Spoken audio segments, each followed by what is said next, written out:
అందుకే ఈరోజు తెలంగాణలో దేశంలోనే మొదటి రాష్ట్రంగా తెలంగాణ నిలబడ్డది. ఇవాళ దేశానికే ఆదర్శంగా తెలంగాణ ముందు వరుసలో ఉన్నది. నిన్న రాహుల్ గాంధీ గారు అదే విషయం చెప్పిండ్రు. తెలంగాణ మోడల్ ఈ దేశానికి రోల్ మోడల్. ఈ రోల్ మోడల్ నుంచి మీరు నేర్చుకోండి, తద్వారా పకడ్బందీగా దీన్ని అమలు చేయండి అని రాహుల్ గాంధీ గారు సూచన చేసిండ్రు. రాహుల్ గాంధీ గారిని ఈ పత్రికా సమావేశంలో అభినందిస్తూ అదేవిధంగా నరేంద్ర మోడీ గారికి సూచన చేస్తూ మీరు మా ప్రభుత్వం వైపు నుంచి మేము సహకరించడానికి సిద్ధంగా ఉన్నాము, కేంద్ర ప్రభుత్వంతో కలిసి పనిచేయడానికి సిద్ధంగా ఉన్నాం, మా అనుభవాన్ని కేంద్ర ప్రభుత్వంతో పంచుకోవడానికి మాకు ఎలాంటి బేసిజాలు లేవు. రాజకీయ ప్రక్రియలో కానీ అధికారుల నిర్ణయాలలో కానీ అదేవిధంగా ఇప్పుడు జస్టిస్ సుదర్శన్ రెడ్డి, కంచె ఐలయ్య గారు, ప్రొఫెసర్ శాంతాసేన గారు ఇలాంటి మేధావులను కూడా ఈ నివేదిక ఇచ్చి ఏ రకంగా ఈ నివేదిక ద్వారా ఈ పేదలకు ఇందులో భాగస్వాములకు న్యాయం చేస్తామో కూడా ఒక ఎక్స్పర్ట్స్ కమిటీని కూడా వేసి వాళ్ళ నుంచి కూడా మేము అడ్వైస్ తీసుకుంటున్నాము. ఎందుకంటే నివేదిక తయారు చేయడంతో మన బాధ్యత అయిపోలేదు. ఆ నివేదిక ద్వారా నిజమైన పేదలకు లబ్ధి చేకూరాలి, నిజమైన బలహీన వర్గాలకు మేలు జరగాలి అన్న ఆలోచన కృత్రిమంగా 50% రిజర్వేషన్ ఏదైతే అప్పర్ లిమిట్ క్యాప్ పెట్టినరో దాన్ని తొలగించడమే కాదు, బీసీలకు 42% రిజర్వేషన్ ఇవ్వాలి అన్న ఆలోచన ఏదైతే ఉన్నదో మేము తీర్మానం చేసినాం, జంతర్ మంతర్లో ధర్నా చేసినాం. ఏది ఏమైనా నిన్న కేంద్ర ప్రభుత్వం నిర్ణయం తీసుకున్నది. ఆలస్యమైన ఈరోజు ఈ నిర్ణయం తీసుకున్న దాన్ని స్వాగతిస్తూ దీన్ని పకడ్బందీగా అమలు చేయాలన్నదే మా ఆలోచన. కేంద్ర ప్రభుత్వానికి సంపూర్ణంగా రాష్ట్ర ప్రభుత్వం సహకరించి జనగణనలో కులగణనను పకడ్బందీగా చెయ్యాలి. తద్వారా బలహీన వర్గాలకు 42% రిజర్వేషన్లు రావాలి. విద్య, ఉద్యోగ, ఉపాధి అవకాశాలలో వాళ్ళకు సముచితమైన స్థానం కల్పించాలన్న రాహుల్ గాంధీ ఆలోచనను అమలు చేయడానికి ఎవరితోనైనా కలిసి పనిచేయడానికి మా ప్రభుత్వానికి ఎలాంటి అభ్యంతరాలు, ఇబ్బంది లేదు.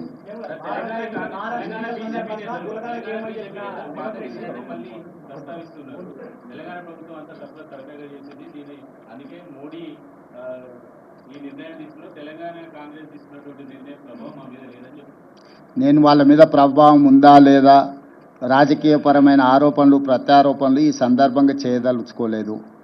లక్ష్యం మాకు స్పష్టంగా ఉంది. ప్రజలకు మా పట్ల విశ్వాసం ఉన్నది. దేశంలోనే మా ప్రభుత్వం చేసి చూపించింది. ఇలాంటి విమర్శలు చేసే నాయకులను నేను ఒకటే ప్రశ్న అడుగుతున్నా. 11 సంవత్సరాల నుంచి నరేంద్ర మోడీ గారు ఈ దేశ ప్రధానమంత్రిగా ఉన్నాడు. 16-17 రాష్ట్రాలలో మీ ప్రభుత్వమే ఉన్నది. గుజరాత్లో 25 సంవత్సరాల నుంచి మీ ప్రభుత్వం ఉన్నది. మీరు అధికారంలో ఉన్న రాష్ట్రాలలో చేసి మీరు ఆదర్శంగా నిలబడి ఉంటే ఈరోజు తెలంగాణ మోడల్ని మీరు అనుకరించండి అని చెప్పే అవకాశమా మాకు రాకపోతుండే కదా. రాజకీయంగా లబ్ధి పొందాలన్న ఆతృతగా అనిపిస్తుంది వాళ్ళ మాటలలో తప్ప పకడ్బందీగా కులగణన చేయాలి, జనగణనలో కలపాలన్న ఆలోచనే చేయలేదు. చేయాల్సిన జనగణన కూడా 2021లో చేయకుండా వాయిదా వేసిండ్రు. ఇవాళ అది కూడా చేయాల్సిందే అని చెప్పి మేము ఒత్తిడి తీసుకురావడంతో ఈరోజు వాళ్ళు ముందుకు వచ్చిండ్రు. ఏది ఏమైనా స్థానిక బీజేపీ నాయకులకు కొంత అసూయ, అసంతృప్తి, మోడీ గారు రేవంత్ రెడ్డి గారి విధానాలను అనుకరిస్తున్నాడు అని కక్కలేక మింగలేక దుఃఖంతో ఉన్నారు. ఇంకా వాళ్ళని ఎందుకు చారి ఇబ్బంది పెడతావు?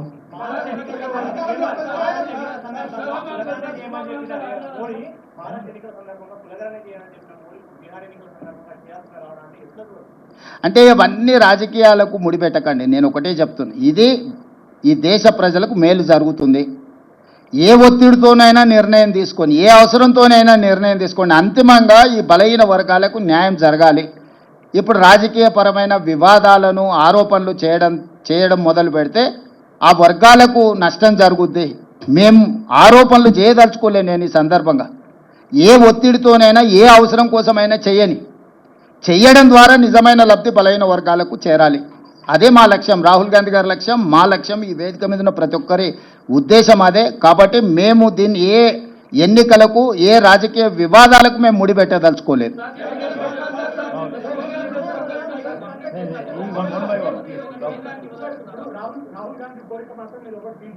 రాహుల్ గాంధీ ఇంకొక కోరిక ఏంటంటే ఇక్కడ తెలంగాణలో రోడ్డు పేరున చట్టం తీసుకురావాలని లగ్న కులాలకు సంబంధించింది అది ఇస్తారా? Good question Rahul. ప్రభాకర్. తెలంగాణకు సంబంధించి ఏ విధంగా జరిగింది కులగణన సర్వే అనేది కేంద్ర ప్రభుత్వానికి మీరు ఏదైనా డ్రాఫ్ట్ నోట్ దాంట్లో ఇచ్చే అవకాశం ఉందా? మేము ఆల్రెడీ ఆ నివేదిక పంపించినాము. ఫర్దర్గా వాళ్ళకి ఏదైనా కావాలనుకుంటే ఒక డెలిగేషన్, ఆఫీసర్స్ డెలిగేషన్ కానీ గ్రూప్ ఆఫ్ మినిస్టర్స్ వచ్చినా కూడా పవర్ పాయింట్ ప్రజెంటేషన్ ఇచ్చి మా అనుభవాలను అన్నిటిని కూడా వాళ్ళతో పంచుకుంటాము. వాళ్ళు ఇక్కడికి వచ్చిన సమాచారాన్ని ఇస్తాం, లేదు మమ్మల్ని రమ్మంటే కూడా ఢిల్లీకి వెళ్తాం. ఇక్కడ రాజకీయంగా పంతాలకు పట్టింపులకు మేము పోదలుచుకోలేదు. ఈ ప్రక్రియ పకడ్బందీగా చేసి సరైన సమయంలో మనం చేస్తే వీళ్ళందరికీ మేలు జరుగుతుంది. వీళ్ళ కోసం ఒక మెట్టు దిగడానికి కూడా, బలైన వర్గాల కోసం ఒక మెట్టు దిగడానికి కూడా మా ప్రభుత్వానికి ఎలాంటి భేషజాలు లేవు.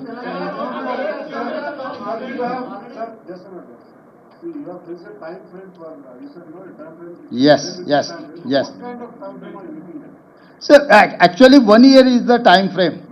We have taken 1 year. So my advice is 1 year is max. Why? Because we have done and we have learned something from that, out of that experience.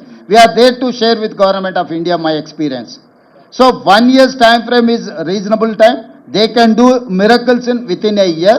I don't know how Government of India is going to take on a decision. That is why I have told you discuss with political parties and stakeholders and civil societies. Then you will get some information or otherwise suggestions.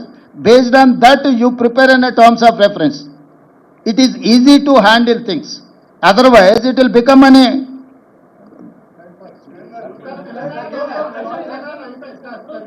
రాష్ట్రవ్యాప్తంగా కులగణన అంటే ఒక different.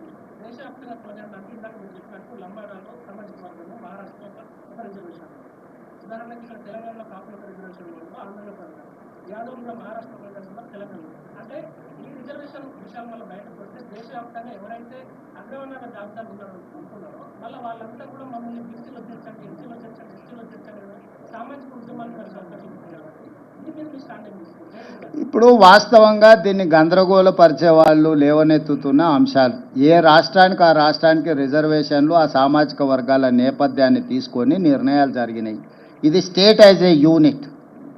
నేను అందుకే ఆ సూచన చేసిన. ఇప్పుడు ఈ ప్రశ్నలన్నీ కూడా వాళ్ళు ఆల్ పార్టీ మీట్ పెట్టినరు అనుకో, లేకపోతే స్టేక్ హోల్డర్స్ మీట్ పెట్టినరు అనుకో, లేకపోతే సివిల్ సొసైటీస్ని పిలిచినరు అనుకో, మీరు అడుగుతున్న ప్రశ్నలన్నీ ప్రభుత్వం ముందుకు వస్తాయి. ఎక్కడైనా ఏ స్టేట్కి ఆ స్టేట్ రిజర్వేషన్ల ఏది ఎందులో కలుపుకోవడానికి వెసులుబాటో ఆ లిస్ట్ ఉంది. ఒకవేళ ఏదైనా సామాజిక వర్గం ఒక రాష్ట్రం, గతంలో కాపులు ఓసీలలో ఉండేది, 1976లో బీసీలలోకి వచ్చిండ్రు. 1976 కంటే ముందు లంబాడాస్ కూడా బీసీలలో ఉంది, తర్వాత వాళ్ళని ఎస్టీలలో తీసుకొచ్చిండ్రు. ఇట్లా రకరకాల సామాజిక వర్గాలు వివిధ సందర్భంగా, ఎల్లాపుల, కొప్పుల వెలమ వాళ్ళందరూ ఒకప్పుడు ఓసీలు. చంద్రశేఖరరావు గారు 96లో వారిని తీసుకెళ్లి బీసీలలో కల్పించిండు. దీనికి లోకల్ బాడీ ఎన్నికలకు సంబంధం లేదు.